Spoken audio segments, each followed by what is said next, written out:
ఇంకో ఏడాది పాటు కష్టపడితే హిసాబ్ కితాబ్ చేసేది చాలా ఉందన్నారు కేటీఆర్. ముషీరాబాద్ సభలో మాట్లాడుతూ కాంగ్రెస్ బీజేపీ వాళ్లకు వడ్డీతో సహా చెల్లిస్తామన్నారు. కాంగ్రెస్ సర్కారు వచ్చి 2.5 ఏళ్లైనా హైదరాబాద్ లో చేసిన అభివృద్ధి ఏం లేదన్నారు. 2 లక్షల ఉద్యోగాల హామీ ఏమైందని ప్రభుత్వాన్ని ఆయన ప్రశ్నించారు. తెలంగాణ భవన్ వద్ద బీఆర్ఎస్ నేత బాల్కా సుమన్ ను పోలీసులు అరెస్ట్ చేశారు. సింగరేణిపై వివాదాస్పద వ్యాఖ్యలు చేసిన కేసులో బాల్కా సుమన్ అదుపులోకి తీసుకున్నారు. అక్కడి నుంచి నాంపల్లి పిఎస్ కు తరలించారు. బాల్కా సుమన్ అరెస్ట్ ను బీఆర్ఎస్ నేతలు అడ్డుకోవడంతో తెలంగాణ భవన్ వద్ద ఉద్రిక్తత ఏర్పడింది. తెలంగాణలో ప్రభుత్వం చేతకానితనం వల్ల రైతులు ఇబ్బందులు పడుతున్నారని విమర్శించారు కేంద్ర మంత్రి కిషన్ రెడ్డి. మంత్రులు ఏసీ రూముల్లో గడిపారని, తమ ఎంపీలు ఎమ్మెల్యేలు రైతుల దగ్గరికి వెళ్లే వరకు మేలుకోలేదన్నారు. బీఆర్ఎస్ కాంగ్రెస్ రైతులతో ఆడుకుంటున్నాయని, ఈ ప్రభుత్వానికి కాంట్రాక్టులు, కమిషన్లు, భూదందాల మీద ఉన్న దృష్టి రైతుల మీద లేదని విమర్శించారు. దేశ రాజధాని ఢిల్లీలో భారీ ఉగ్రకుట్రను భగ్నం చేశారు పోలీసులు. 9 మంది ఉగ్రవాదులను అరెస్ట్ చేశారు. ఐఎస్ఐ సహకారంతో దేశవ్యాప్తంగా విధ్వంసాన్ని కుట్రకు ప్లాన్ చేసినట్లు సమాచారం. న్యూక్లియర్ ప్లాంట్లతో పాటు కీలక సంస్థలను టార్గెట్ చేసిన ఉగ్రవాదులను అదుపులోకి తీసుకున్నారు. వారి వద్ద నుంచి భారీగా ఆయుధాలని స్వాధీనం చేసుకున్నారు. బెంగళూరు నాగ్పూర్ ఇండిగో విమానంలో సాంకేతిక సమస్య తలెత్తింది. శంషాబాద్ లో విమానం అత్యవసర ల్యాండింగ్ అయింది. సమస్యను గుర్తించి శంషాబాద్ విమానాశ్రయ అధికారులకు సమాచారం ఇచ్చి అత్యవసర ల్యాండింగ్ చేశారు పైలట్. విమానం సురక్షితంగా ల్యాండ్ కావడంతో ఊపిరి పీల్చుకున్నారు ప్రయాణికులు.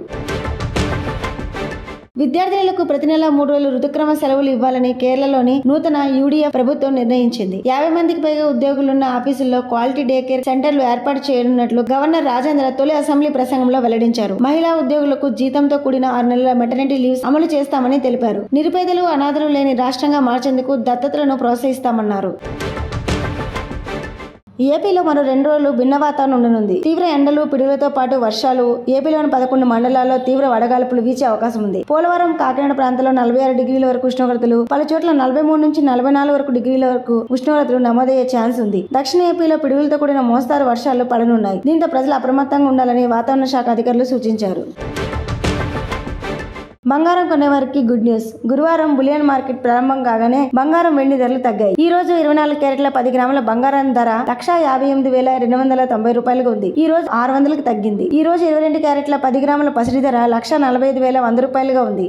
ఈ రోజు 550 రూపాయలకి తగ్గింది. ఇక 18 క్యారెట్ల 10 గ్రాముల పుత్తడి ధర 1,18,720 రూపాయలుగా ఉంది. తమిళ స్టార్ హీరో అజిత్ ఇంట్లో తీవ్ర విషాదం నెలకొంది. ఆయన తల్లి మోహిని కన్నుమూశారు. వృద్ధాప్య సమస్యల కారణంగా చెన్నైలోని నివాసంలో తుది శ్వాస విడిచారు. 3 ఏళ్ల క్రితం అజిత్ తండ్రి సుబ్రమణి కూడా వృద్ధాప్య సమస్యలతోనే కన్నుమూశారు. మోహిని మృతితో తమిళ సినీ ప్రముఖులు సంతాపం వ్యక్తం చేస్తున్నారు. పెద్ద సినిమా టికెట్ల ధరల పెంపునకు ఏపీ ప్రభుత్వం అనుమతినిచ్చింది. టికెట్ ధరలతో పెంపుతో పాటు రోజుకు 5 షోలు, జూన్ 3న రాత్రి 8 గంటలకు స్పెషల్ ప్రీమియర్ షోకు పర్మిషన్ ఇచ్చింది. స్పెషల్ ప్రీమియర్ షో కోసం టికెట్ ధర గరిష్టంగా 600 రూపాయలుగా నిర్ణయించారు. 10 రోజుల పాటు మల్టీప్లెక్స్లలో 120 రూపాయలు, సింగిల్ స్క్రీన్లలో 100 రూపాయలు పెంచుకునేందుకు అనుమతి ఇచ్చింది.